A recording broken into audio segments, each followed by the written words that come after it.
Okay, so the recording has begun. In the last class, is my voice not clear to everybody else as well, or is it Clear है just sir. clear? Mamta network issue. Okay, थोड़ा सा move around or wait a bit. It will get clear. I hope that was clear. Okay, so in the last class, as it got extended, so there was one topic that remained, and the topic is how can we decide a size of a sample based on the margin of error. Okay, remember margin of error is the part that we that is added as plus minus for 95% interval. It is 1.96 into standard error. So plus minus uh, z score, or I mean that 1.96 into standard error is called the margin of error, if you remember it correctly. Now, for a there is a there is a relation between the size of sample and the margin of error. Okay, you know that if we increase the margin of the error, the sample size is going to decrease. They have inversely proportional relation that we know already, right? So let's see how can we have some kind of relationship between them, because of which we may be able to decide what sample size we should be taking in order to be able to around this margin of error for a given margin of error. Okay, so let's open a notepad and have a look at the formula. Okay, so we know that margin of error is equals to z into standard deviation divided by uh, a root n, right? So I'm going to write it as n to the power 0.5. So screen पे Yes. दिखा दो. Oh yeah, I haven't.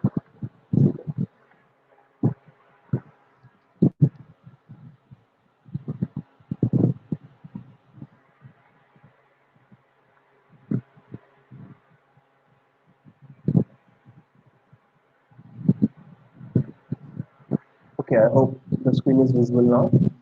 The formula is ME, which is margin of error, is equal to Z into ST divided by n to the power 0.5, which is square root of n. And this part, ST divided by n to the power 0.5, is our standard error basically, right? So margin of error is equal to this, as you can see. This is in the denominator, so it can go and get multiplied with the margin of error, right? So we are doing this basic mathematics only. Me star n to the power 0.5, right? This point got on to or on this side, and this becomes z star sd on, right? Now me can go in the denominator of z star sd, right? So we can write it as n star 0.5 is equals to z star sd divided by margin of error. So, and we can square the both sides, right? Square both sides. So this becomes n is equals to uh, z, z star uh, sd divided by me total का square to the power 2, right? So this is the relationship between sample and margin of error. Okay, so a size of sample n is totally dependent on the confidence interval that we want. The higher the confidence interval that we want, the higher should be the size of the sample.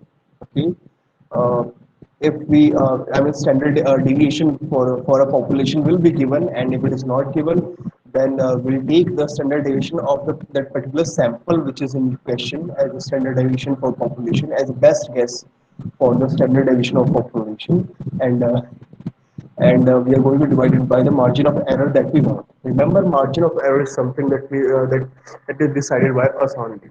Okay, so let's say I want a 8% margin of error for 95% confidence interval. Okay, so I have 8% here, 95 के लिए we have 1.96 here, and for a population we'll have some kind of standard deviation.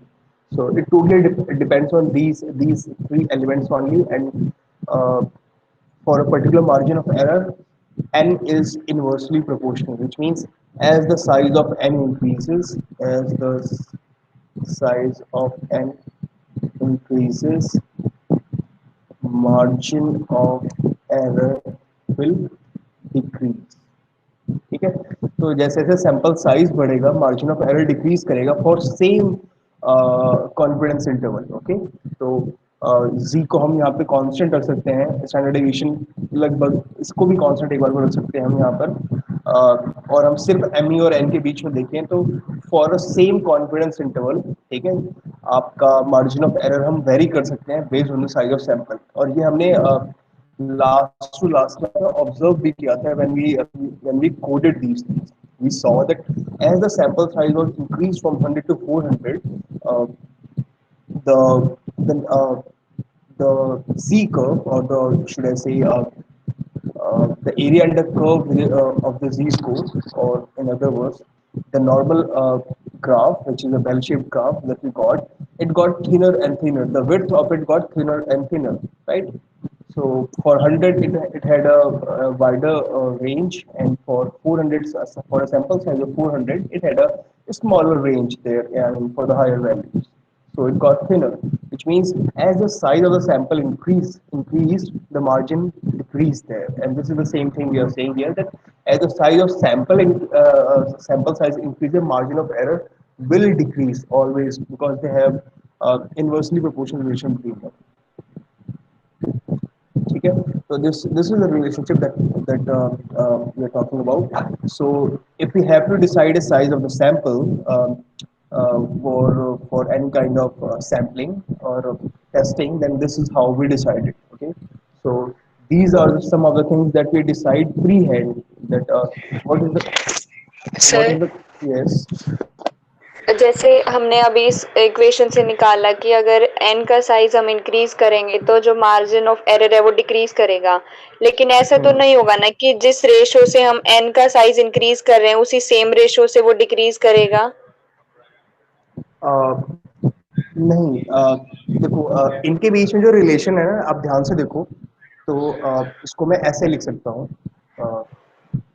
N, बाकी सभी चीज को constant मान लो अगर मैं, तो this relationship is 1 divided by M E का स्क्वायर। ये चीज है, ये चीज है बिल्कुल, राइट। अगर ऊपर वाली पार्ट को कांस्टेंट माने, इसका मतलब ये है कि यस सर। इनके बीच में जो रिलेशन है ना, वो एक्सपोनेंशियल है, ऑलमोस्ट काइंड ऑफ एक्सपोनेंशियल है। Yes sir. ठीक है, तो तो मतलब अगर हम एन इंक्रीज करेंगे तो उसके स्क्वायर से वो डिक्रीज करेगा ना। स्क्वायर से वो डिक्रीज करेगा, बिल्कुल। ओके। ठीक है, तो सेम केस अगर आप मार्जिन ऑफ एरर बढ़ाते हो तो आपका सैंपल साइज जो है, and for a given sample size, अगर आप मार्जिन ऑफ एरर अपना बढ़ाते चले जाओ, तो आपका क्या नाम है, सैंपल साइज आपके लिए जो रिक्वायर्ड होगा वो छोटा होता चला जाएगा, है ना। तो वो भी by the margin of under root के मार्जिन से वहां पे कम होगा, राइट। Yes sir. तो they have an exponential relationship between. So when we start collecting a sample, or even before that, when we decide that we want to work on this particular kind of a problem, we decide the sample size in order to collect the data, and that sample size is decided on the basis of the margin of error that we want to have. So these are some of these things which are decided freehand by us. Okay, at the beginning, we may or may not know SD, but there are few things that we will always be aware about, which is Z score, the confidence interval that we want, and the margin of error that we want. Okay, so based on this, we can decide a sample size for with which we want to work. Now let's move to the hypothesis testing. Okay, uh, let's take an intuition of it first. What is the meaning of hypothesis? If I may ask you guys before I start this, can anyone can anyone tell me the meaning? Even a simple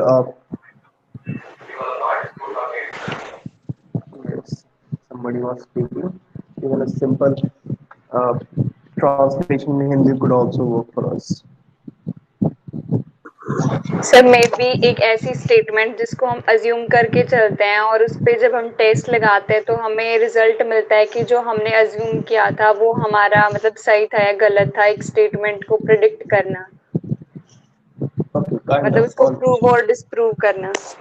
two word is proof करना, but hypothesis is something that's imaginary for us right now, and we are testing it for a reality or may not reality or not a reality. This kind of a thing that it is, right? Hypothesis testing को अगर अच्छे से समझना है तो हमको ना hypothesis testing को ऐसे समझना होगा जैसे कि कोर्ट का ट्रायल चल रहा है। जैसे कि क्योंकि कोर्ट के ट्रायल में क्या होता है, दो पक्ष होते हैं, राइट। एक आपको प्रूव करने की कोशिश कर रहा है कि ये गलत है, दूसरा आपको ये प्रूव करने की कोशिश कर रहा है कि ये गलत नहीं है, ठीक है। तो हाइपोथेसिस टेस्टिंग में भी वैसा ही होता है। हाइपोथेसिस टेस्टिंग में दो हाइपोथेसिस ली जाती हैं। एक हाइपोथेसिस होती है नल हाइपोथेसिस, दूसरा होता है ऑल्टरनेट हाइपोथेसिस। तो जो नल हाइपोथेसिस है उसको हम कभी एक्सेप्ट नहीं करते, उसको हम या तो रिजेक्ट करते हैं या रिजेक्ट नहीं करते, ठीक है। जैसे कि मैंने बोला कि वो या तो उसे रिजेक्ट नहीं करते, ठीक है, या फिर उसे रिजेक्ट करते हैं, ठीक है। कभी ये नहीं होता कि उसको उसको एक्सेप्ट कर लिया, ठीक है। तो इसको समझने के लिए पहले सभी हाइपोथेसिस को समझ लेते हैं जो भी हम इसमें लेते हैं। तो सबसे पहली जो चीज़ है उसको समझनी है वो है नल हाइपोथेसिस।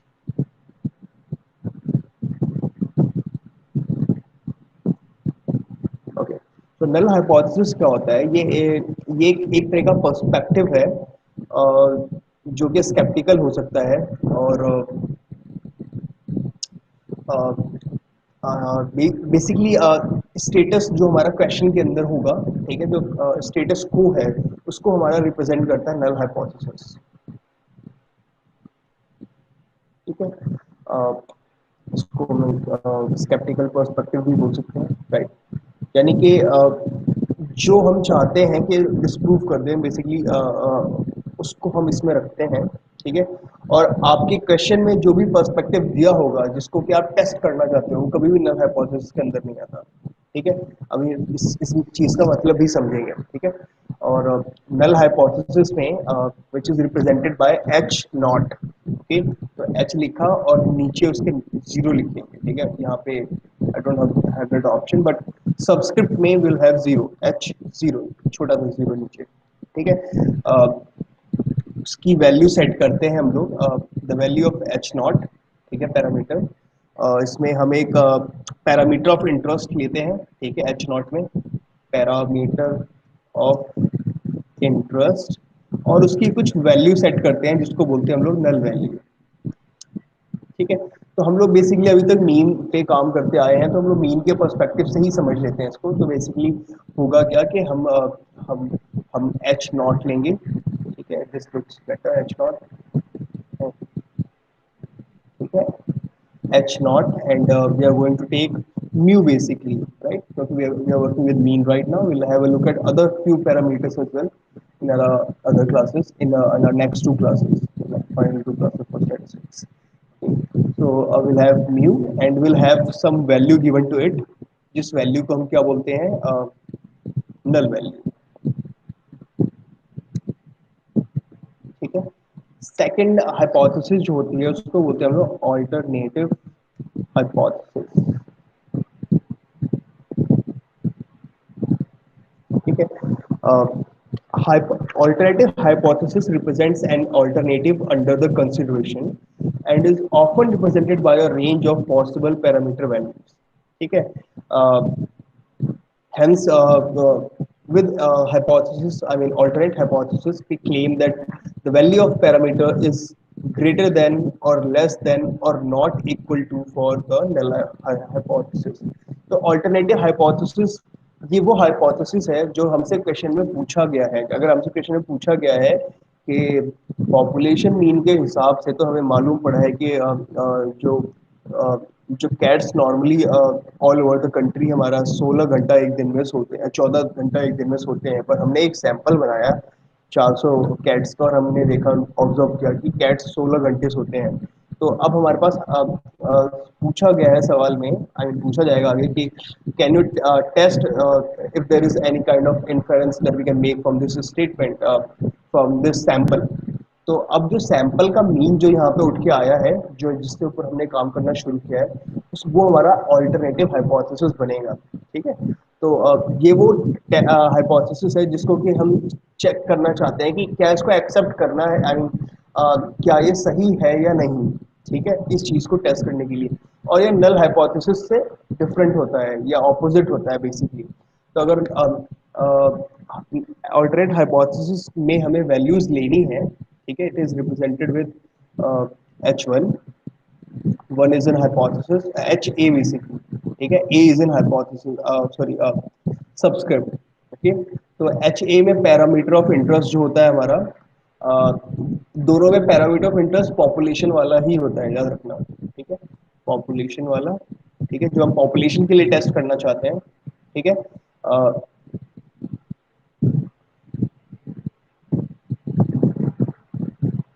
ओके, इसको कुछ हम वैल्यू देंगे जो कि क्वेश्चन में गिवन होगा, और हम उसी वैल्यू के लिए उसको टेस्ट करने की कोशिश करेंगे। ठीक है, तो ओके, इसमें भी जो रिप्रेजेंटेशन होगा हमारे पास, वो म्यू का ही होगा, क्योंकि पॉपुलेशन की बात की हमने। और उसको कुछ वैल्यू देने वाले हम लोग, जिसको नल वैल्यू नहीं बोलेंगे, वो नल वैल्यू से अलग होगा। ठीक है, एम यू को भी एक वैल्यू दी है हम लोगों ने। ठीक है, लेकिन इसमें हमारा क्या होगा, अगर वहां पे इक्वल टू है तो यहाँ पे क्या होगा, म्यू ग्रेटर देन वैल्यू, या फिर क्या हो सकता है, mu less than value.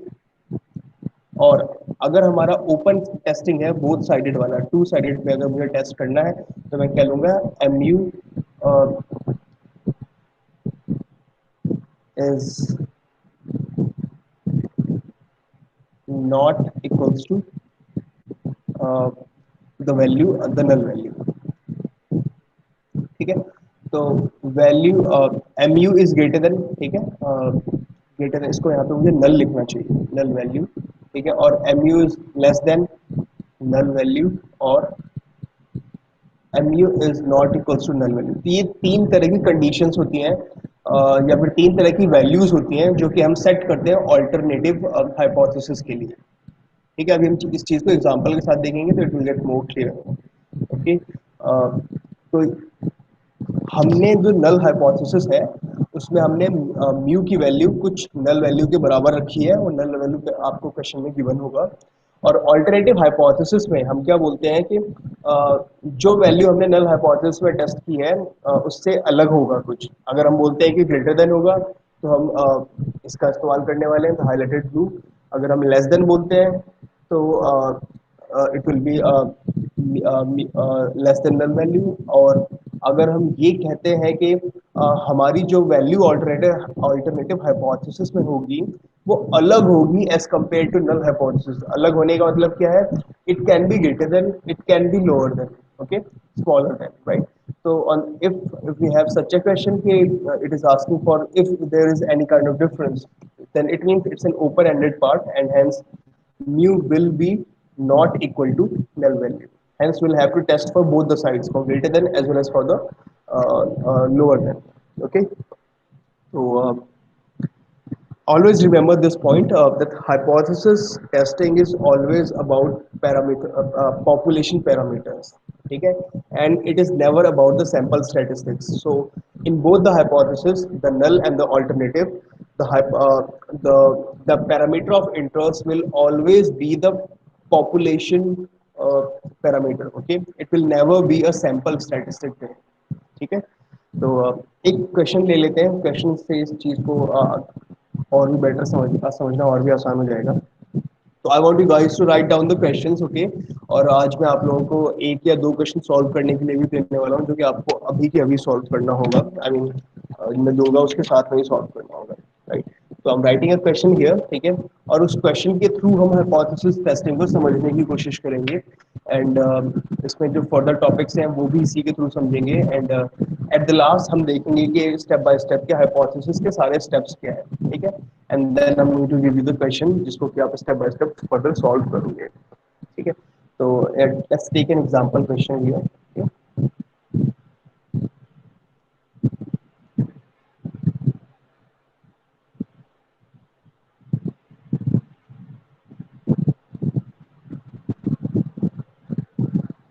Example question क्या हो गया? A sample of 50 college students. This is the example with which I was taught this particular topic. Okay, a sample of 50 college students in US were asked how many exclusive relationships they have been in so far. The students in the sample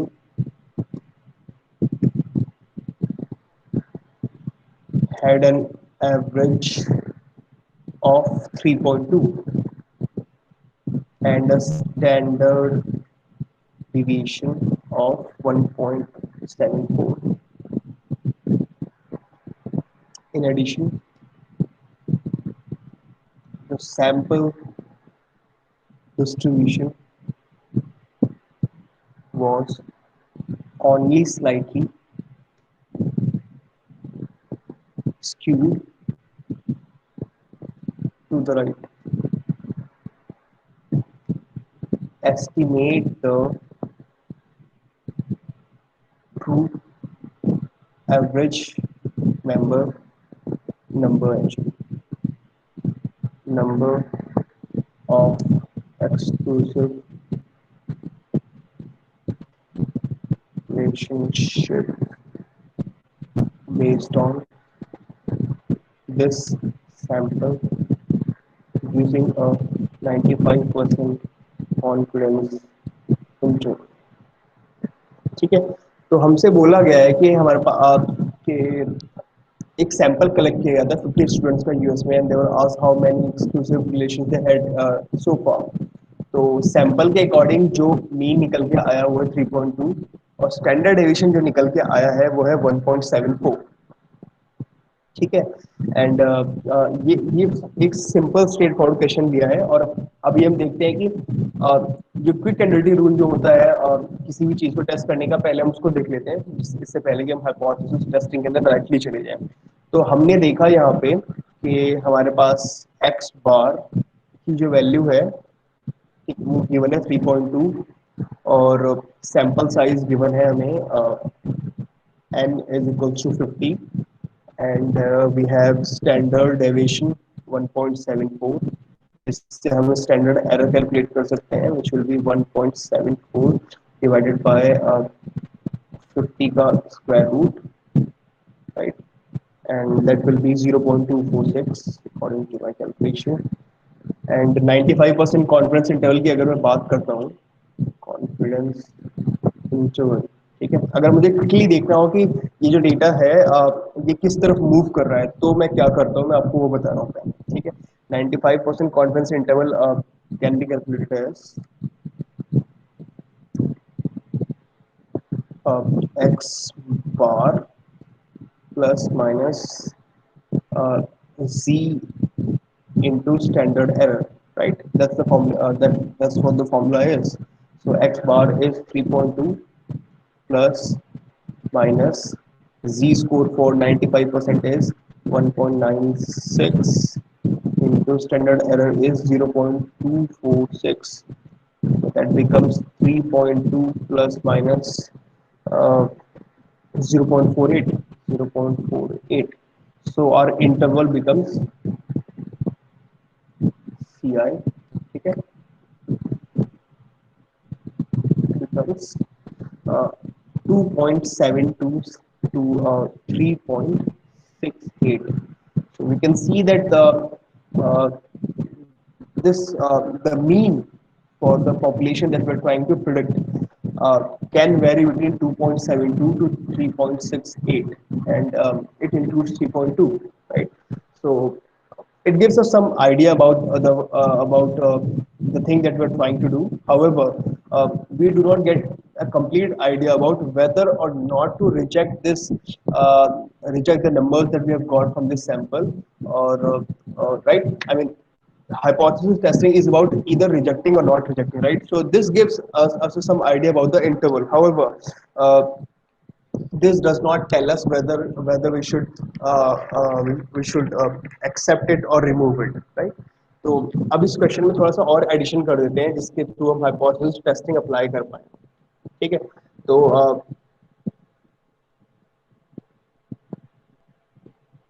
let's add one more part to our question. On the basis of that, we'll be able to apply hypothesis testing to this thing. ठीक है? Based on the confidence interval, uh, do these data support? Do these data support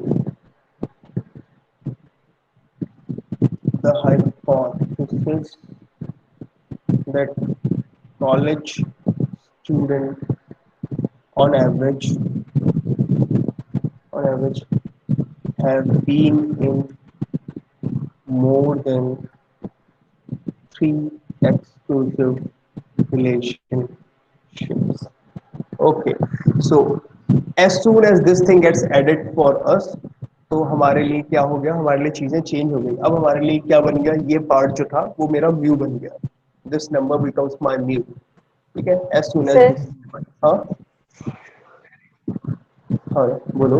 ये जो हमने standard error जब हम calculate कर रहे थे, हाँ तो इसमें आपने लिखा 1.96 और उसके अपॉन में मतलब मल्टीप्लाई में 0.246.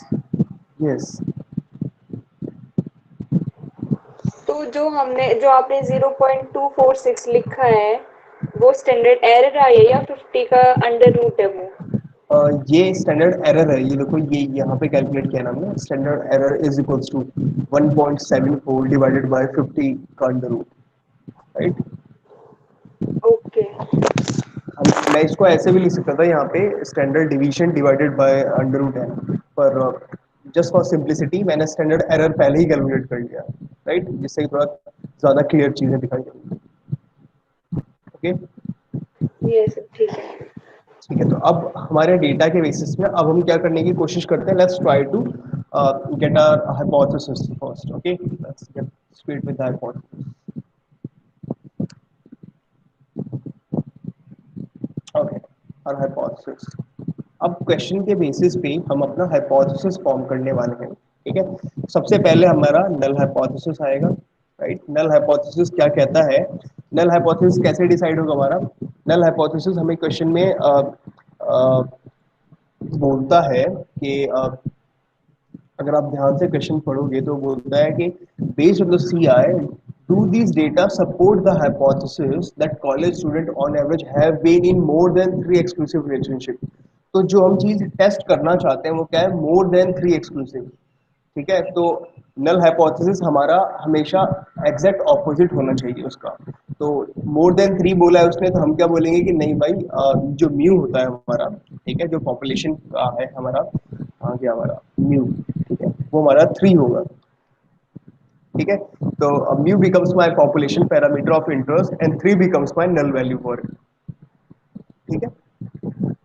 And we'll have our alternate hypothesis HA, and in this mu will become uh, greater than 3, right? This is what the actual question is asking us. So the question that will be asked to us in the question, okay, that will be our alternate hypothesis. Okay, and mu is greater than 3. ठीक है? तो इसका इसका मतलब ये हुआ, और हमारे पास 95% कॉन्फिडेंस इंटरवल अभी हमने देखा कि अगर मैं राउंड ऑफ करके बात करूं कि 95% कॉन्फिडेंस इंटरवल जो है मेरा, अ, वो रेंज करता है ऑलमोस्ट 2.7 से 3.7 के बीच में, अगर मैं राउंड ऑफ कर दूं वैल्यूज को, राइट? 2.7 से 3.8. ठीक है? तो इस चीज़ को हम वैसे तो अगर चाहें तो क्विकली देख भी सकते हैं. इस चीज़ के ऊपर एक क्या बोलते हैं उसको, ऐसे मान के चलो कि ये एक्सिस है और यहाँ पे जो वैल्यू है वो 3.7 है, यहाँ पे जो वैल्यू है वो 2.7 है. ठीक है? तो इसका मतलब ये है कि जो वैल्यू हमें सैंपल से मिली थी वो 3.2 वो इसके बीच में कहीं है, राइट, 2.7 से 3.7 के बीच में, ठीक है। तो इसका मतलब ये हुआ कि ये इंटरवल मुझे बेसिकली ये बता रहा है कि रेंज जो है हमारा 2.7 से 3.7 वो हमारा पॉपुलेशन मीन को कहीं ना कहीं कवर कर सकता है। 95% कॉन्फिडेंस इंटरवल का मतलब यही हुआ, ठीक है। इसका मतलब ये हुआ कि अ, जो पॉपुलेशन मीन जिसकी बात कर रहे हैं हम 3, राइट, जो कि 2.7 से 3.7 के बीच में है, ठीक है, वो हमारे कॉन्फिडेंस इंटरवल के अकॉर्डिंग ये जो म्यू की वैल्यू इक्वल टू 3 है, हाइपोथेसिस वाली, नल हाइपोथेसिस वाली, वो इस रेंज के अंदर आ रही है, ठीक है। अभी मैथमेटिकली देखो इसको, ठीक है, वो इस रेंज के अंदर आ रही है, 3.2 3 ये सब इस रेंज के अंदर आ रहे हैं कहीं ना कहीं, ठीक है। तो एज लॉन्ग एज जब तक हमारे पास इनफ एविडेंस नहीं होगा कि ऑल्टरनेट हाइपोथेसिस को हम एक्सेप्ट कर लें और नल को रिजेक्ट कर दें, ठीक है, याद रखना उसको एक्सेप्ट करने की बात कर रहे हैं तो नल को रिजेक्ट करने की भी बात कर रहे हैं, तब तक हम नल हाइपोथेसिस को रिजेक्ट नहीं करेंगे। और क्योंकि यहाँ पे नल हाइपोथेसिस अभी भी रेंज के अंदर आ रहा है, therefore we are not going to reject the null hypothesis, hence इसका मतलब क्या हुआ कि we do not have enough proof to to believe that on average the average number of relationship that a student has in college is 3। तो इस चीज को is more than 3, ठीक है, मोर देन 3 को प्रूव करने के लिए हमारे पास इनफ एविडेंस नहीं है, ठीक है। This is what it exactly means, ठीक है। हालांकि अभी भी अब हमने तो इस चीज को डायरेक्टली ऐसे बोल दिया, लेकिन इस चीज को प्रूव करने के लिए हमारे पास कोई मैथमेटिकल तरीका भी होना चाहिए, राइट। तो हाइपोथेसिस टेस्टिंग में इसी चीज को बातों के बजाय मैथमेटिकली प्रूव करने के लिए हमारे पास एक तरीका होता है। ये जो चीज हमने यहाँ पे देखा और जिसके बेसिस पे हमने डिसीजन बता दिया, ये तो हमने थ्योरेटिकली बता दिया, लेकिन इस चीज को एक्चुअली हम बताने के लिए हमारे पास एक टर्म होता है जिसको बोलते हैं हम लोग पी वैल्यू, ठीक है। अब पी वैल्यू क्या करता है? पी वैल्यू इज बेसिकली ये आप लोगों ने पहले भी जी स्कोर कैलकुलेट किया था और उसके बेसिस पे आपने जो प्रोबेबिलिटी कैलकुलेट की थी वो ही हमारा पी वैल्यू था। And if you remember it correctly then P value is the probability of observed or more extreme outcome given that the null hypothesis is true, right? जब भी हम p वैल्यू निकालते थे तो what we used to do was 1 में से जो भी हमारे पास वहां पे वैल्यू आती थी सी टेबल के थ्रू उसको 1 में से माइनस करते थे। 1 में से माइनस करने का मतलब क्या था कि क्योंकि जी स्कोर हमेशा क्या बताता है कि अगर मैंने 1.78 के लिए अगर मैंने वैल्यू देखा है तो it tells me a probability for lower than 1.78, ठीक है। तो लेकिन p वैल्यू क्या होता है? It is the probability of observe और मोर एक्सट्रीम आउटकम, यानी उस 1.78 के लिए या फिर उससे ज्यादा के लिए प्रोबेबिलिटी होती है, इसीलिए हम लोग 1 माइनस उस वैल्यू को किया करते थे, राइट। तो p वैल्यू हमारा, इसको हम ऐसे भी लिख सकते हैं, हमारा प्रोबेबिलिटी के टर्म में अगर मैं बात करूं तो I can write it as p of observed और मोर एक्सट्रीम आउटकम। मैथमेटिकली तो हम इसको यही बोलेंगे, राइट। लेकिन जैसे जब हम हाइपोथेसिस की बात करेंगे तो हम क्या मान के चलेंगे? Given that H not is true, ठीक है। तो p वैल्यू क्या है? बेसिकली ऑब्जर्व्ड और प्रोबेबिलिटी फॉर ऑब्जर्व्ड और more extreme outcome given that H not is true, ठीक है। तो एच नॉट को ट्रू मान के हम लोग p वैल्यू को ही कैलकुलेट करते हैं, ठीक है। तो अगर हम अपने क्वेश्चन के कॉन्टेक्स्ट में बात करें तो दिस बिकम्स, ठीक है, p of x underscore bar is greater than 3.2 such that h not, ठीक है, जो कि हमारा जिसमें हमारा म्यू सेट किया हुआ है जिसको बोला गया है कि 3, ठीक है। तो जो हमारा सैंपल है जो कि बोल रहा है कि जो हमारा जो मीन है वो 3.2 है, ठीक है। और जो हमारा पॉपुलेशन पैरामीटर के लिए बात कर रहा है नल हाइपोथेसिस, वो बोल रहा है कि नल वैल्यू जो है मीन हमारा वो है 3, ठीक है। तो क्वेश्चन में हमें बता चुका है ऑलरेडी, ठीक है, कि जो डिस्ट्रीब्यूशन है वो नॉर्मल है ऑलमोस्ट, और नॉर्मल होने का मतलब क्या है कि इसके ऊपर CLT यानी कि सेंट्रल लिमिट थ्योरम एप्लीकेबल है, और अगर सेंट्रल लिमिट थ्योरम एप्लीकेबल है तो मैं उसका जी स्कोर कैलकुलेट कर सकता हूँ, उसका एरिया निकाल सकता हूँ, और उसका एरिया ही उसका क्या बोलते हैं पी वैल्यू बन जाएगा, राइट। तो I can calculate X bar, this is almost equals to normal distribution. Normal distribution में म्यू की वैल्यू क्या है, नल वैल्यू 3, और स्टैंडर्ड एरर हम कैलकुलेट कर चुके हैं विच इज 0.246 ठीक है।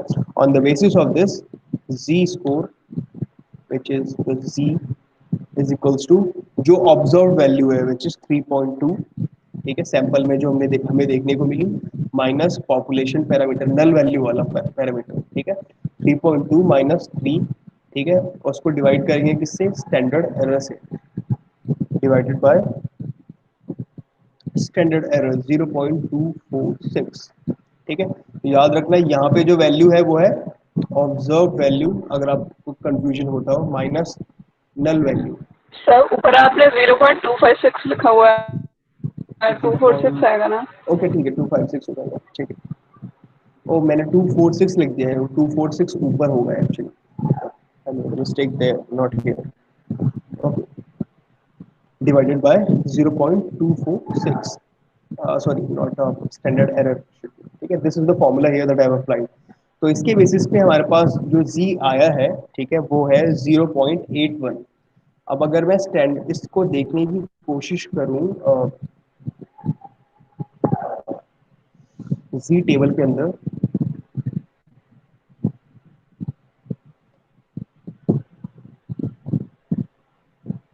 0.81 positive side, right. So 0.81 is 0.7910, ठीक है। तो Z score is 0.7910, ओके।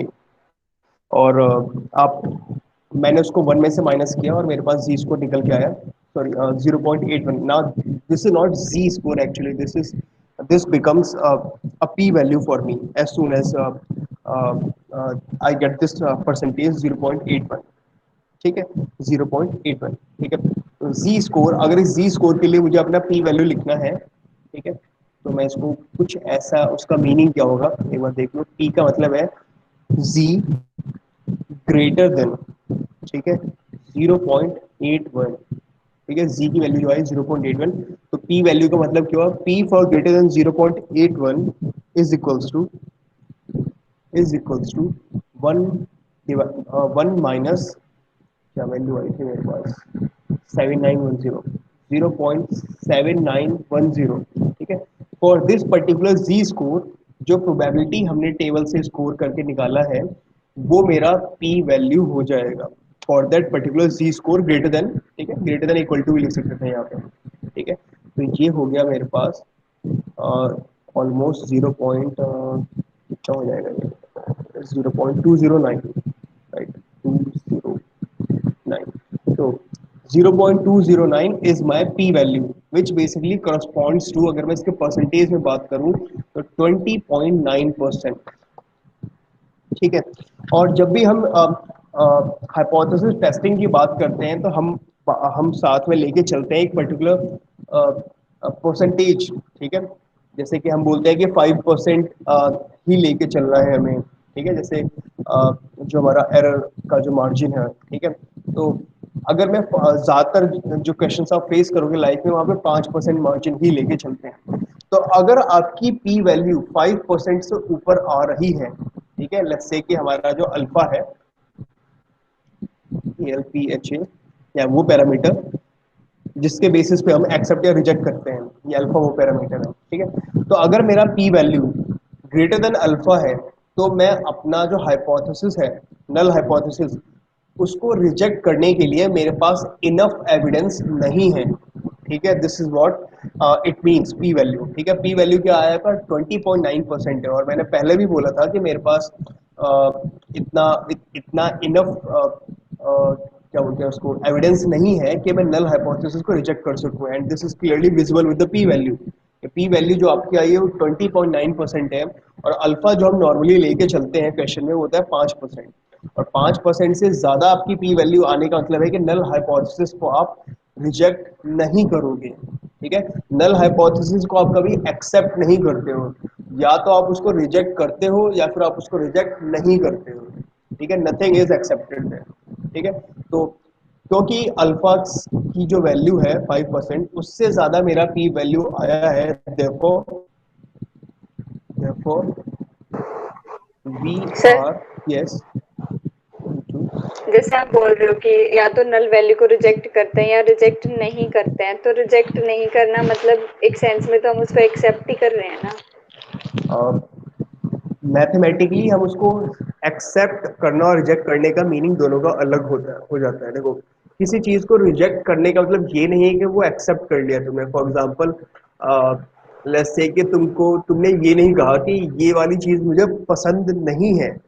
इसका अगर तुमने ये चीज़ आई मीन अगर तुमने ये बोला कि ऐसा भी नहीं है कि पसंद नहीं है, तो इसका मतलब ये नहीं है कि वो चीज़ तुमको खाने में अच्छी लगती है, right. It could be that के तुमको खाने में भी पसंद नहीं है और नापसंद भी नहीं है, इट्स लाइक कि ठीक है खा लो। कुछ चीज़ें ऐसी होती हैं, राइट। तो okay sir. Acceptance and rejection are two completely different thing mathematically, दोनों का मतलब अलग होता है, ठीक है। तो रिजेक्ट ना होने का मतलब ये नहीं है कि वो एक्सेप्ट हो गया है, ठीक है। इट्स नॉट बाइनरी हियर, ठीक है। अगर वो बाइनरी होता तब हम बोलते कि एक्सेप्ट नहीं हुआ है तो रिजेक्ट हुआ है, रिजेक्ट नहीं हुआ है तो एक्सेप्ट हुआ है, ठीक है। इट्स नॉट बाइनरी हियर, ठीक है। ओके, तो अब ये अभी तक जो समझा हमने, ठीक है, वो एक तरीके से इस क्वेश्चन में जो हमने देखा बेसिकली वो था कि सिंगल साइडेड टेस्ट को हमने देखने की कोशिश की, सिंगल साइडेड टेस्ट को हमने देखने की कोशिश की। और मैं ये जो जितने मैंने अलग अलग करके स्टेप्स बताए हैं, मैं आपको अभी स्टेप्स सारे इकट्ठे एक साथ भी बताऊंगा, लेकिन उन सभी स्टेप को एक साथ देखने से पहले एक बार टू साइडेड टेस्ट को भी देख लेते हैं। यानी कि अगर मेरा क्वेश्चन कहता कि इट इज ग्रेटर देन 3 के बजाय अगर वो मुझसे क्वेश्चन में पूछता कि इट्स नॉट 3, ठीक है। अगर सवाल ये होता कि based on C I confidence interval do this data support the hypothesis that college student on average has been in more than or less than 3 exclusive relationship or a relationship different than 3, ठीक है। 3 से अलग number of exclusive relation है। अगर question वैसा होता तो उस केस में जो हम टेस्टिंग करते हैं उसको हम लोग टू टेल टेस्टिंग बोलते हैं। टू टेल या फिर दूसरा नाम जो है इसका टू साइडेड टेस्टिंग, ठीक है। तो हाइपोथेसिस में अभी तक जो हमने किया वो था सिंगल साइडेड, क्योंकि हमने क्या किया, म्यू इज ग्रेटर देन 3 लिखा हुआ है बस। जो हमारे पास टू साइडेड टेस्टिंग होती है, और ज्यादातर लाइफ में जब हम टेस्टिंग करेंगे वो टू साइडेड ही होती है नॉर्मली। आई मीन एक्चुअली तो ये प्रॉब्लम के ऊपर डिपेंड करता है, but more often than not we are working with the two sided testing, ठीक है। तो टू साइडेड टेस्टिंग में क्या होता है कि अगर इसमें मैं मेरी जो पी वैल्यू होगी इसको कैलकुलेट करने का तरीका थोड़ा सा बदल जाएगा, थोड़ा सा, बाकी सब कुछ सेम रहेगा, ठीक है। जी स्कोर भी लगभग सेम रहेगा। मैं आपको बताता हूँ कैसे। क्योंकि हमारा जो डिस्ट्रीब्यूशन है, ठीक है, म्यू की वैल्यू हमें क्या गिवन थी, म्यू की वैल्यू गिवन थी 3, और एक्स बार की जो वैल्यू थी वो वैल्यू थी 3.2, ठीक है। तो अगर मैं यहाँ पे ड्रॉ कर पाता आपके लिए, एक second, I have one option, I think, let me find it.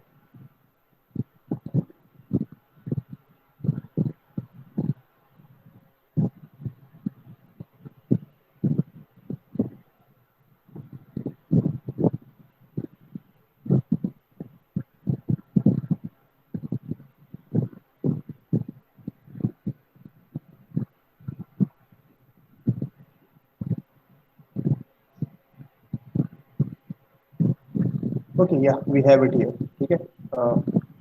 तो we have a normal graph. अगर आप ध्यान से देखो तो नॉर्मल ग्राफ ये काफी हमारा सिमेट्रिक होता है। तो पॉपुलेशन का जो मीन है हमारे पास म्यू इज इक्वल्स टू 3 है, ठीक है। Let's take the value here 3 and the standard deviation was 1.74, 1.74, but can take that value, not try। तो कुछ कुछ ऐसा ग्राफ है हमारा इस क्वेश्चन के लिए, ठीक है। और स्टिल आप ध्यान से देखो तो ये क्या है, ये काफी सिमेट्रिक है, काफी ज्यादा ये चीज सिमेट्रिक है, ठीक है।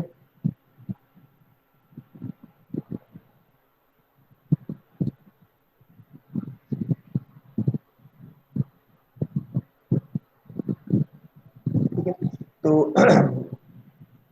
अब क्वेश्चन में जो हमारे पास जो स्टैंडर्ड डेविएशन यहाँ पे 1.15 स्टैंडर्ड एरर आ रहा है इवन दो, बट क्वेश्चन में हमारा थोड़ा सा अलग है, तो क्वेश्चन में हमारे पास गिवन है 3.2, तो यहाँ पे उतना ऑप्शन दे नहीं रहा सिलेक्ट करने के लिए। एनीवेज पॉइंट इसके 3 हमारे पास नल वैल्यू है और 3.2 के लिए हमने टेस्ट किया था, राइट। तो जब टू साइडेड टेस्टिंग होती है तो जितना डिस्टेंस यहाँ से यहाँ पे कवर है 3.0 से 3.2 हमारे क्वेश्चन के अकॉर्डिंग, राइट, 0.02 का डिफरेंस है, उतना ही डिफरेंस हम इधर की तरफ भी टेस्ट करते हैं। तो इट बेसिकली मीन्स इज के अब जो हम पी वैल्यू कैलकुलेट करेंगे उसमें x bar will be greater then 3.2, ये पहली वाली कंडीशन है। इसके साथ में क्या टेस्ट करेंगे, और x bar is less then 2.8, ठीक है। तो जो हमारी म्यू की वैल्यू 3 थी उससे 0.2 अगर हम राइट हैंड साइड गए हैं तो लेफ्ट हैंड साइड भी उतना ही करेंगे। और अगर आप लोग अभी तक नॉर्मल डिस्ट्रीब्यूशन को समझ पाए हो तो आपने एक इतनी चीज तो समझ ही ली होगी कि जो अगर मैं सिर्फ इतने हिस्से का मैं परसेंटेज निकालता हूँ, एरिया निकालता हूँ, तो इतने हिस्से का परसेंटेज वाला area will be equal to इतने हिस्से का परसेंटेज वाला एरिया। जितना अगर 0.2 मैं डिविएट यहाँ पे कर गया हूँ और इसके बाद की वैल्यूज को के लिए मैं परसेंटेज निकाल रहा हूँ या फिर उसका एरिया निकाल रहा हूँ और सिमिलरली मैं उतने के लिए ही इधर भी निकाल रहा हूँ, तो दोनों की जो प्रोबेबिलिटी है वो सेम निकल के आती है, जो एरिया है वो सेम निकल के आता है। होप कि इतना तो आप लोग अभी तक समझ चुके होंगे, ठीक है। तो अगर आप इस पार्ट को समझते हो तो आप एक ये भी समझ जाओगे कि अगर 3.2 की जो प्रोबेबिलिटी आई है वही प्रोबेबिलिटी 2.8 की भी आएगी, क्योंकि this is the same distance that we are covering from mean on the other side. अगर आपको अभी भी ऐसा नहीं लगता है तो आप इसी चीज को जी स्कोर के थ्रू भी वेरीफाई कर सकते हो।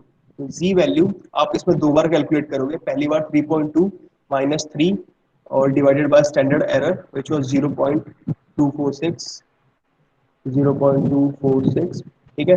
दूसरा जी स्कोर जो आप कैलकुलेट करोगे वो भी दूसरे साइड के लिए, वो है 2.8 माइनस 3, ठीक है, डिवाइडेड बाय 0.246,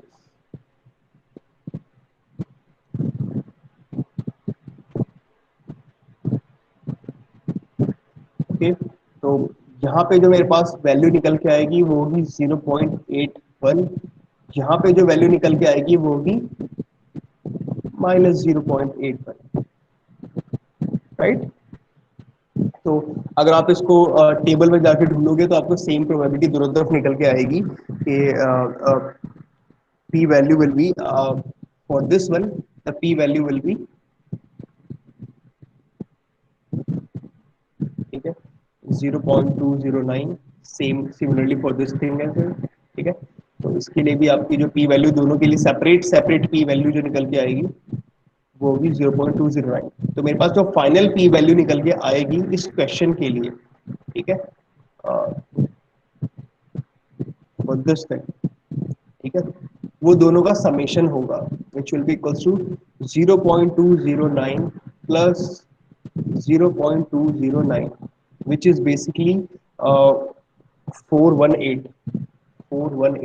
तो अगर मैं टू साइडेड टेस्टिंग करता हूं तो मेरी जो मेरा जो पी वैल्यू है वो और भी ज्यादा बढ़ गया, यानी 5% से कम के लिए हम टेस्ट कर रहे थे और ये 5% से और भी ज्यादा हो गया, विच मीन्स के ये बता रहा है मुझे कि जो डिविएशन है वो 3 से ज्यादा दूर हो ही नहीं सकता। 3 से मोर और 3 से लेस के लिए जो हम टेस्टिंग कर रहे हैं ये हमारे उसको सपोर्ट ही नहीं कर रहा है, यानी कि हमारे पास एविडेंस ही नहीं दे रहा है। ये मुझे बोल रहा है कि 41.8% चांस है, ठीक है। तो 5% से बहुत ज्यादा दूर है और ये मुझे बता रहा है, ये मुझे क्लियरली बोल रहा है कि ऐसा कोई एविडेंस नहीं है जो कि मेरी बात को सपोर्ट करे कि जो मीन नंबर ऑफ रिलेशन है वो 3 से ज्यादा या कम हो सकता है, ठीक है। वो 3 के अराउंड ही है, वो 3 ही है। इस बात के लिए एविडेंस ज्यादा सपोर्ट कर रहा है, आई मीन सपोर्ट तो नहीं कर रहा है इस बात के लिए, पर हाँ वो इस बात के लिए सपोर्ट बिल्कुल नहीं कर रहा है कि वो 3 से डेविएट कर रहा है, ठीक है। हेंस हमारा जो नल वैल्यू है, ठीक है, या फिर जो नल हाइपोथेसिस है हम उसको रिजेक्ट कर ही नहीं सकते क्योंकि एविडेंस उसके खिलाफ मिल ही नहीं रहा हमें, हमारी परसेंटेज 5 से बहुत ज्यादा है, ठीक है।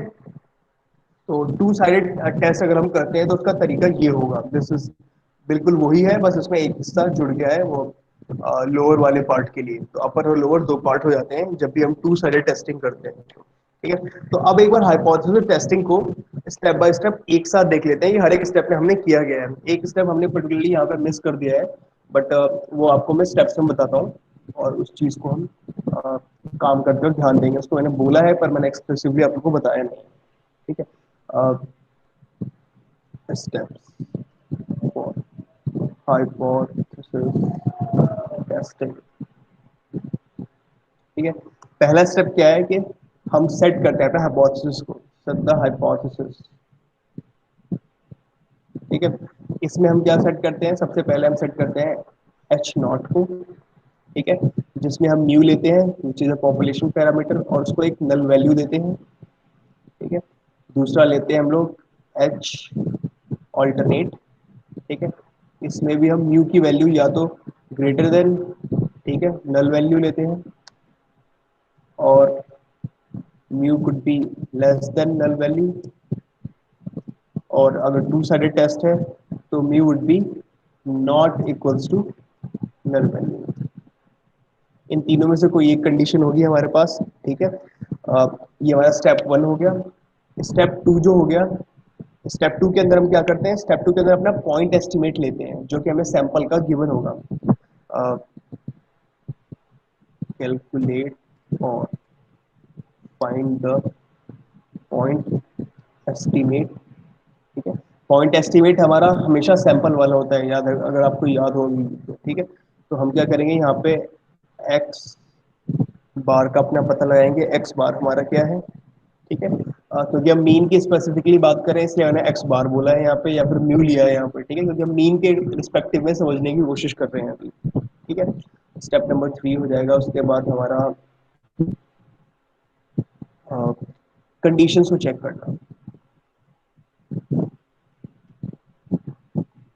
ठीक है, अब कौन सी कंडीशन है जिनको चेक करना है, तो याद हो तो सेंट्रल लिमिट थ्योरम, क्योंकि हाइपोथेसिस हमारा सेंट्रल लिमिट थ्योरम के ऊपर बेस्ड है, तो अगर सेंट्रल लिमिट थ्योरम अप्लाई करना है तो उसके लिए हमारे पास दो कंडीशंस होती हैं। कौन बताएगा कौन कौन सी कंडीशन है ये? समबड़ी आंसर कि कौन कौन सी कंडीशंस की बात कर रहे हैं हम?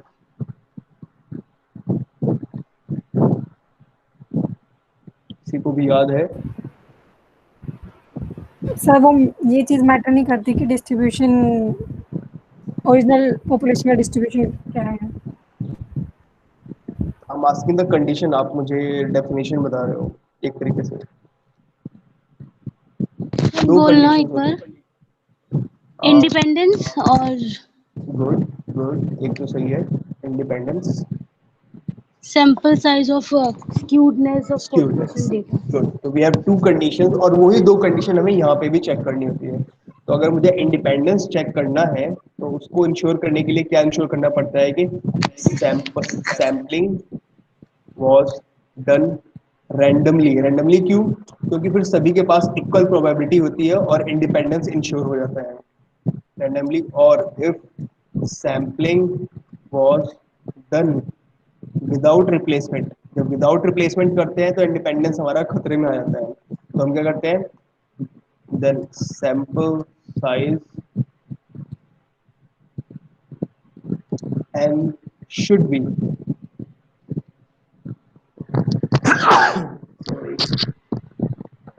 sample size n is less than 10% of population size n। ठीक है, तो पहली कंडीशन ये थी। दूसरी कंडीशन थी हमारे पास सैंपल साइज की, और इसको साथ साथ हम और स्क्यूनेस भी ले सकते हैं, राइट। तो कई बार क्या होता है कि हमारे पास जो सैंपल जो स्क्यूनेस की बात हम इसलिए कर रहे हैं कि वैसे तो हमारा सेंट्रल लिमिट थ्योरम हर में फर्क नहीं पड़ता आपका पॉपुलेशन का डिस्ट्रीब्यूशन कैसा है, लेकिन if population distribution is normal then any sample size is fine। तो इसमें आपका सैंपल साइज 10 होगा तो भी चलेगा।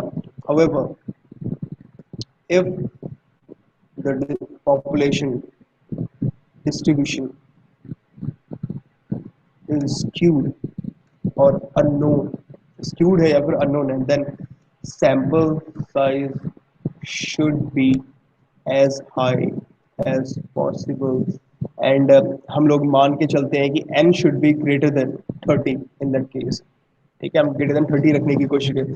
जितना ज़्यादा स्क्यूड होगा उतना ही ज़्यादा सैंपल साइज बड़ा से बड़ा होना चाहिए, 50 60 100 200 400 500 1000। ठीक है, तो जितना ज़्यादा स्क्यूड मेरा पॉपुलेशन मुझे लगता है उतना ही ज़्यादा मैं सैंपल साइज रखने की कोशिश करूँगा, जिससे कि मेरा स्टैंडर्ड एरर कम से कम आए, मार्जिन ऑफ एरर मेरा कम हो जाए और मेरा एस्टिमेट मोर एक्यूरेट हो, मोर प्रिसाइज भी हो। ठीक है, प्रिसीजन मैटर्स, कल हमने बात की थी लास्ट क्लास में कि प्रिसीजन और एक्यूरेसी दोनों के बीच में ट्रेड ऑफ होता है। तो हम हाई एक्यूरेसी के साथ में अगर हाई प्रिसीजन भी चाहते हैं तो हमें अपना सैंपल साइज बड़ा करना होगा और मार्जिन ऑफ एरर को घटाना होगा।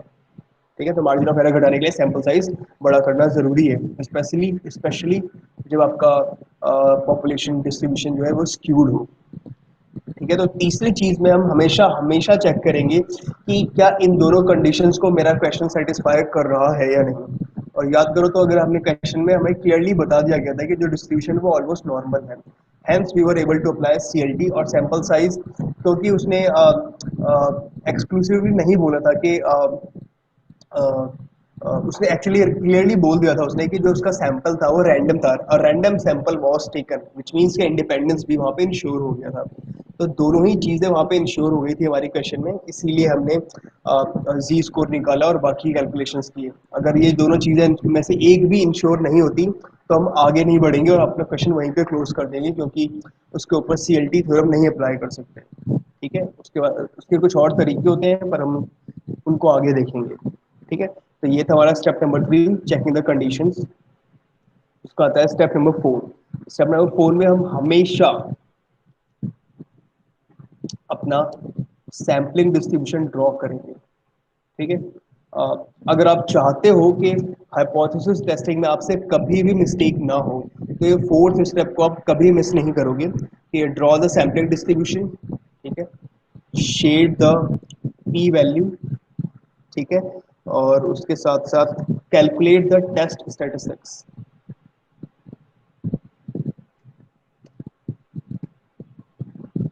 टेस्ट स्टैटिस्टिक्स का बेसिकली मतलब है कि जो हमने जी स्कोर कैलकुलेट किया है ना उसको हम लोग टेस्ट स्टैटिस्टिक बोलते हैं, क्योंकि अभी तो हम नॉर्मल डिस्ट्रीब्यूशन के साथ काम कर रहे हैं तो हमने जी स्कोर कैलकुलेट किया है, पर अगर हम किसी और डिस्ट्रीब्यूशन के साथ काम करें, जैसे टी डिस्ट्रीब्यूशन के साथ काम करते हैं, तो वहाँ पे जी स्कोर के बजाय कोई और चीज़ कैलकुलेट करेंगे।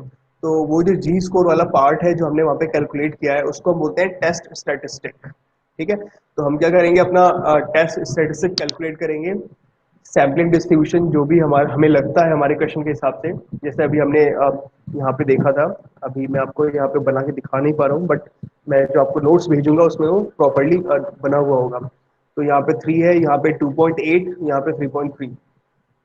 ठीक है, तो हम अपना डिस्ट्रीब्यूशन हमेशा बनाएंगे। पी वैल्यू वाला जो एरिया है, एरिया जैसे कि मुझे क्या चाहिए था 2.8 से कम, राइट, तो 2.8 के इधर इधर का सारा एरिया शेड और यहाँ पे 3.2 से इधर का सारा एरिया शेड करके रखना है, जिससे कि मुझे मालूम रहे कि मैं किस एरिया के लिए टेस्ट कर रहा हूँ। ठीक है, तो अपना सैम्पलिंग डिस्ट्रीब्यूशन बनाना और जो पी वैल्यू जिस एरिया के लिए कैलकुलेट कर रहे हैं, ठीक है, उसको शेड करेंगे और साथ में टेस्ट स्टैटिस्टिक जो कि हमारा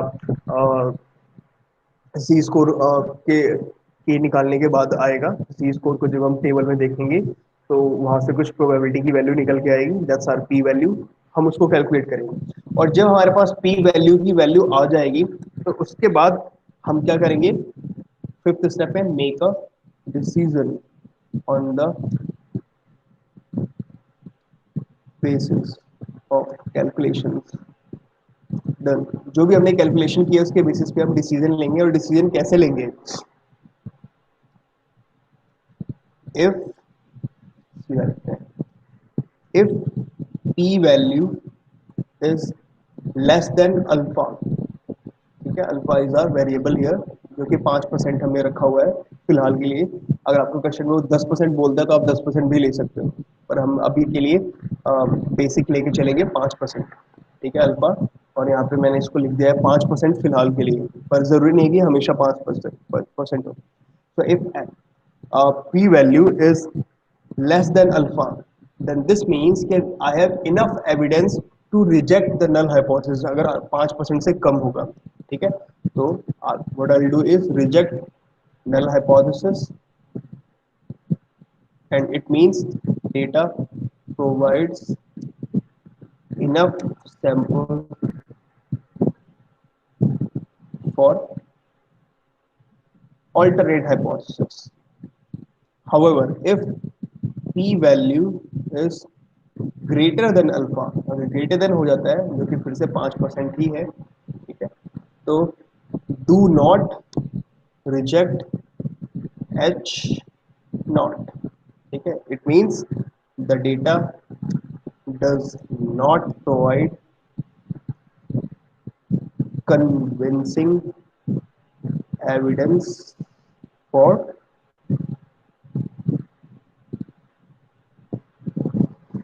ऑल्टरनेट हाइपोथेसिस, ठीक है. तो ऑल्टरनेट हाइपोथेसिस के लिए अगर मुझे कन्विंसिंग चाहिए तो मेरा पी वैल्यू 5% से कम होना चाहिए, या फिर अल्फा से कम होना चाहिए, जो भी अल्फा क्वेश्चन में गिवन है, ठीक है. तो ये 5 स्टेप है जिनका हम फॉलो करते हैं, और यही 5 स्टेप हमने अभी तक देखे हैं, ठीक है. हमने एक क्वेश्चन देखा तो उसके साथ सबसे पहले अपने हाइपोथेसिस फॉर्म किया, फिर हमने अपना पॉइंट एस्टिमेट पता किया कि सैंपल में उसने बताया कि 3.2 उसका मीन था, 1.74 उसका डेविएशन था. तो सैंपल में 1.74 जो था वो हमारा पॉपुलेशन का स्टैंडर्ड डेविएशन की तरह काम आया, क्योंकि पॉपुलेशन का स्टैंडर्ड डेविएशन हमें मालूम नहीं था. तो इन सैंपल जो भी स्टैंडर्ड डेविएशन होता है उसको हम एज अ बेस्ट गेस इस्तेमाल करते हैं स्टैंडर्ड डेविएशन के लिए, ठीक है. फिर हमने कंडीशंस चेक किए कि क्या वो इंडिपेंडेंट है और सैंपल साइज इनफ है अकॉर्डिंग टू द स्क्यूनेस और non skewness of the data, ठीक है.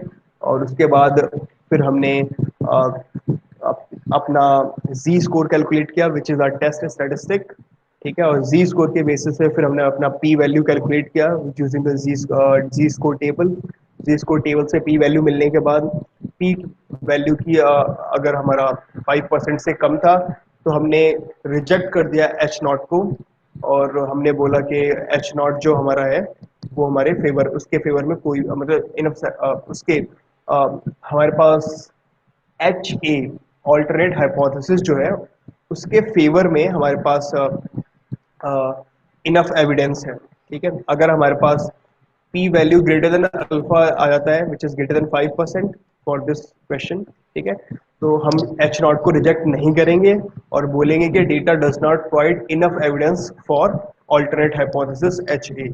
तो these are the 5 step, and as you can see we never accept anything, ठीक है. या तो हम रिजेक्ट करते हैं एच नॉट को या फिर रिजेक्ट नहीं करते हैं, ठीक है. तो अभी एक क्वेश्चन करने की कोशिश करते हैं, ठीक है. एक नया क्वेश्चन उठाते हैं, ठीक है, और उस क्वेश्चन को आप लोग पेन और पेपर उठा लो, आप ही लोग सॉल्व करने वाले हो. I am going to give you the question, and if let's see कि how many of you can do it, क्योंकि अगर आप इस क्वेश्चन को सॉल्व नहीं कर पाते हो तो हम आगे की चीज़ें बिल्कुल नहीं कर पाएंगे, ठीक है. आगे की चीज़ें भी लगभग ऐसे ही हैं और इन्हीं चीज़ों के ऊपर बेस्ड है. तो I am going to take a question here.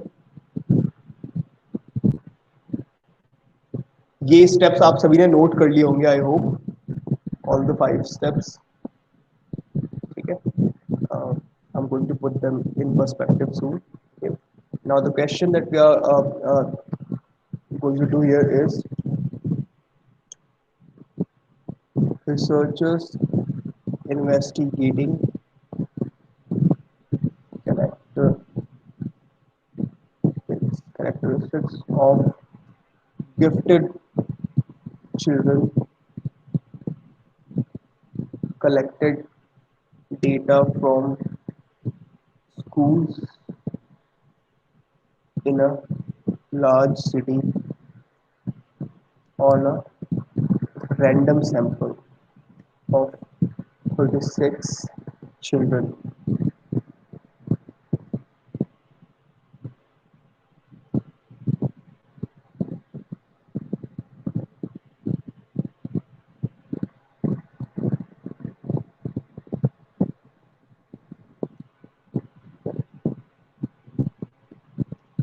On a random sample of 36 children who were identified, who were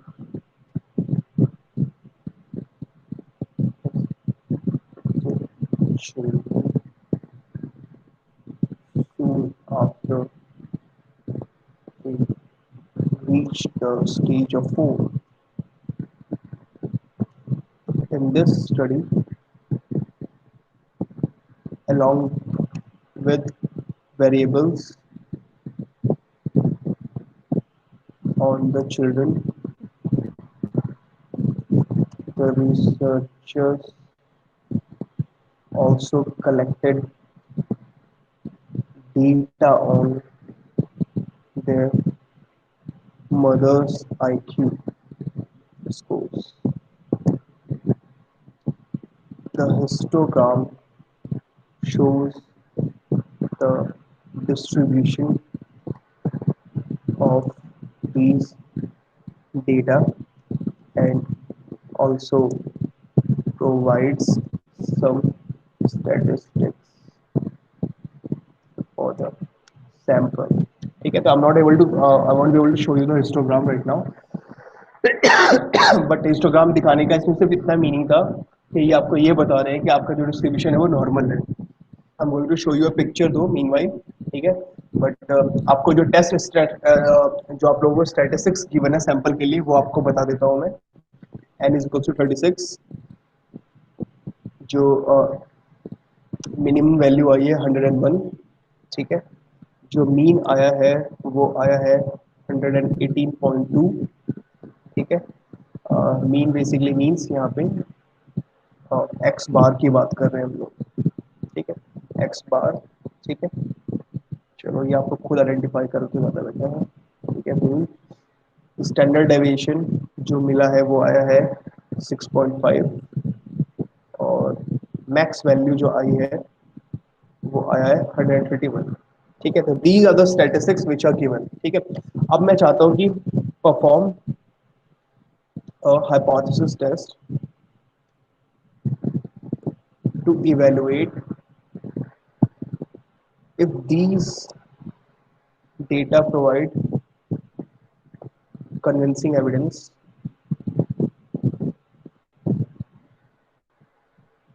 of a difference between IQ,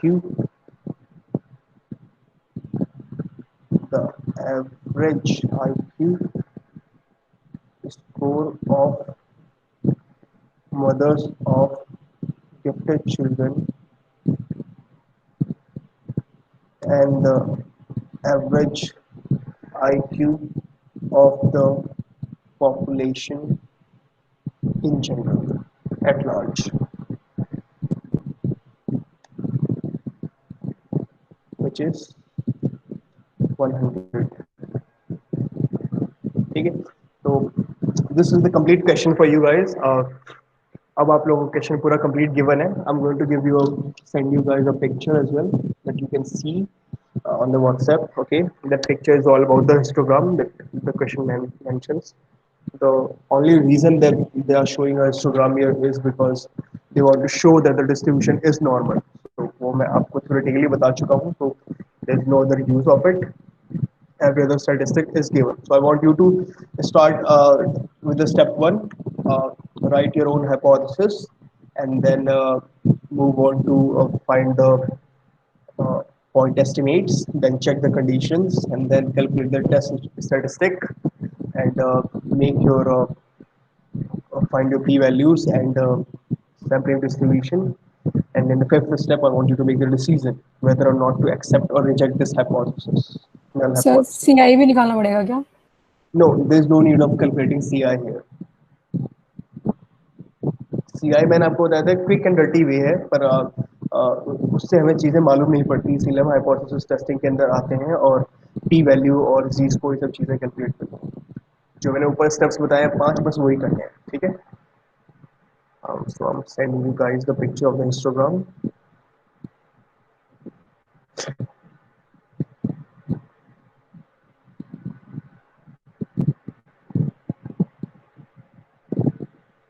Okay, I can't send the solution. So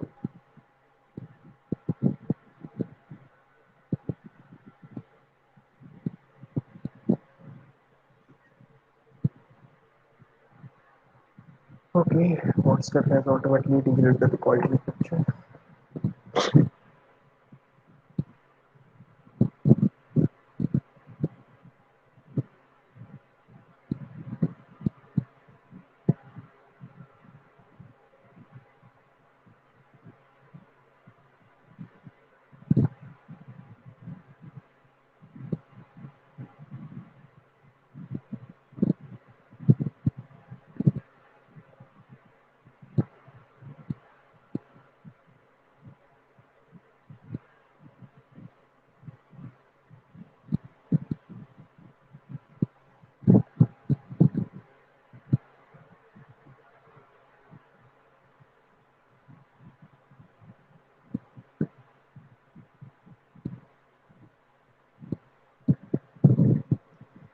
Okay.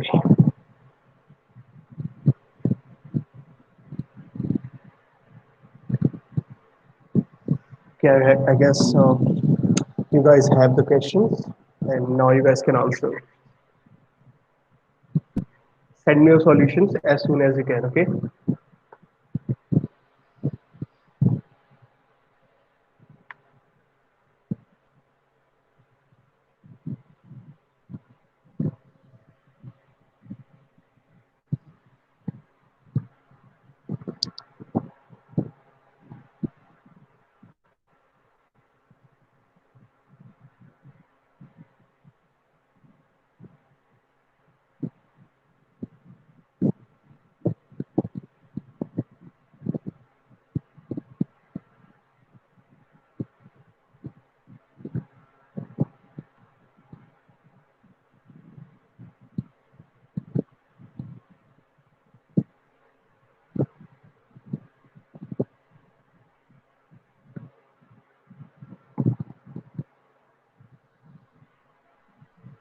Let me know as soon as you are done. Okay, I'm stopping the recording for this minute because it's basically a waste of time as of this point. Or if you guys could answer faster, then we can actually use it as well.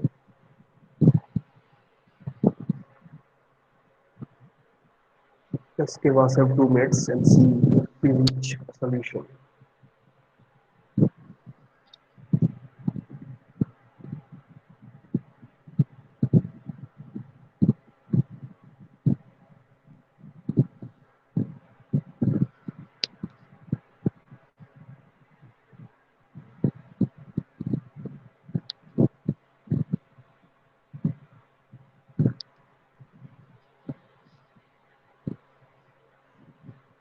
Okay, I hope कि at least आप लोगों ने hypothesis बना लिया है. So one of you can go ahead and tell me the hypothesis, the null hypothesis and the alternate hypothesis. Okay.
Is anybody going to answer for the hypothesis that you have written?